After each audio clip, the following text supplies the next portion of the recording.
Assalamualaikum warahmatullahi wabarakatuh. Ketemu lagi dalam konten campuran gay di TikTok. Selamat pagi semuanya, semoga sehat dan bahagia. Oke, hari ini kita ingin membahas tentang hukum pidana ya, dengan topik dugaan pasal penipuan dan penggelapan ya, dimana kronologis ceritanya adalah fakta ya, berdasarkan case daripada klien kita di kantor, yang bahwa klien kita adalah seorang pembisnis melakukan kerjasama dengan seorang donatur yang memberikan dana ya, dan diikat dalam sebuah perjanjian notaris dengan masa limit perjanjian selama 5 tahun. Nah, ketentuannya adalah dana yang diberikan itu sebanyak 1 miliar ya guys. Nah, usahanya dalam bentuk jual beli barang. Nah, ini dia. Kemudian 1 miliar daripada dana yang diberikan itu, donatur mendapatkan bagi hasil setiap bulannya 1%. Nah, ini dia. Nah, kemudian itu berjalan guys. Nah, itu berjalan di beberapa bulan kemudian donatur memberikan saran ya.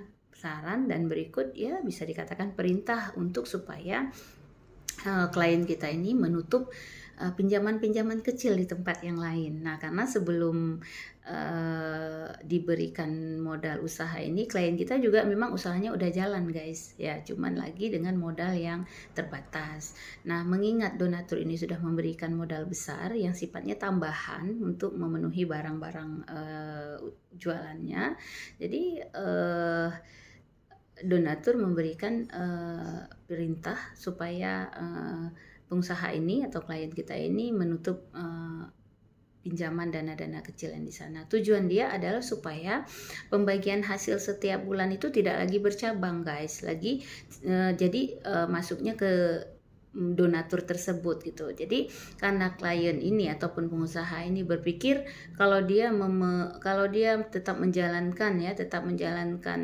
hubungan hutang piutang dengan pihak lain yang nilainya kecil-kecil, dia tetap akan memberikan fee ya, walaupun fee itu dengan pinjaman kecil tersebut ada yang 2%, ada yang 3% maksimalnya. Sedangkan yang dengan donatur ini adalah 1% guys. Jadi logika ya, kalau seorang pengusaha itu lebih memilih bagi hasil yang kecil gitu ya. Dengan 1 miliar berarti harus memberikan 1% setiap bulannya dari hasil usaha atau penjualan atau keuntungan lah dalam hal ini ya. Nah, sehingga itu berjalan, pengusaha tersebut atau klien kita tersebut menutup pinjaman-pinjaman kecil itu, dan itu sudah tidak ada, fokus ke satu center dengan donatur besar. Nah, kemudian jumlah yang ditutup itu lumayan besar keluar ya, senilai hampir 600 juta. Jadi kalau kita kurangkan pokok dari pinjaman 1 miliar, berarti uang yang tersisa pokoknya 1 miliar dikurang 600 juta berarti 400 juta. 400 juta itulah yang dikelola oleh pengusaha ya, klien kita ini, untuk penambahan barang-barang di tempat usahanya gitu. Karena kenapa saya bilang penambahan? Karena memang sebelumnya pun barang-barang sudah ada di toko tersebut gitu kan. Namun terkait ini klien kita kooperatif menjalankan usahanya itu sesuai dengan komit dengan donatur tersebut. Nah, ini dia. Selanjutnya selang beberapa hampir 1 tahun ya, hampir 1 tahun donatur melihat perkembangan usaha daripada klien kita ini sedikit menurun. Nah, sampai saya bisa mengatakan di tahun 2019 yang efek COVID-19 itu udah collab atau bisa dibilang pilot, dalam bentuk kita nggak sanggup, maksud saya klien kita tidak sanggup lagi menyewa toko atau tempat, kemudian barang-barang dipindahkan ke rumah. Nah, ini dia kan. Namun tetap berjualan ya, tetap berjualan dengan pelanggan-pelanggannya yang setia. Nah, singkat cerita, fee atau bagi hasil setiap bulan itu macet. Nah, ketika macet, donatur sudah keberatan ya. Ketika dia keberatan, dia membuat laporan pidana. Ketika laporan pidana ditelusuri dari mulai penyelidikan ya, untuk unsur penipuannya itu tidak terbukti ya, sebagaimana diatur dalam pasal 378 kalau nggak salah saya ya. Kemudian untuk pasal penggelapannya setelah dianalisa dianggap terbukti guys. Nah ini yang kita sayangkan. Kenapa dianggap terbukti? Padahal ini kan hubungannya perdata ya. Perdata, perjanjian jelas tuh ada pengikatan di notarisnya bagi hasilnya. Nah terbuktinya menurut hasil penyidikan ya, ini belum putusan pengadilan ya, masih dalam tingkat kepolisian ya, dari penyelidikan meningkat ke penyidikan.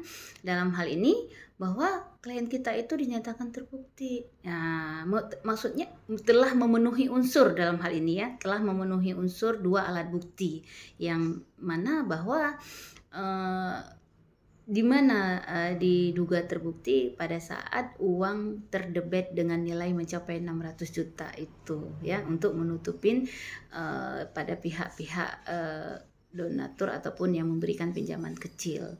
Artinya menurut hukum dana yang diberikan oleh donatur 1 miliar tidak digunakan sebagaimana tupoksi atau tujuan daripada perjanjian, yaitu modal usaha, karena adanya terdebet dana-dana untuk menutupin orang-orang lain. Jadi kesannya ya, kesan daripada yang kita dapat dari kasus ini adalah pengusaha ataupun klien kita itu seperti tutup lubang gali lubang ya. Nah ini dia. Dalam hal ini padahal yang memberikan perintah untuk menutup itu adalah yang donatur besar ini. Makanya hal ini kita sayangkan guys. Jadi untuk sementara pasal penggelapannya ini sedang dalam diselidiki atau disidik oleh pihak kepolisian. Nah ini dia ya. Jadi ada 2 dari cerita ini. Pasal penipuannya tidak terbukti karena usahanya jelas jalan, dan kemudian di pasal penggelapannya karena ada kejadian terdebetnya dana dari 1 miliar berkucur ke beberapa tempat dengan nilai hampir mencapai 600 juta. Nah klien kita sedang diperiksa guys. Mudah-mudahan ada titik terang dan benar-benar ini adalah murni perbuatan perdata ya, karena tidak ada unsur pidananya kalau menurut kita lawyer, karena memang pendebetan adalah salah, tetapi ada perintah di sini guys ya, ada perintah daripada yang pemilik dana sendiri. Oke, terima kasih. Assalamualaikum warahmatullahi wabarakatuh.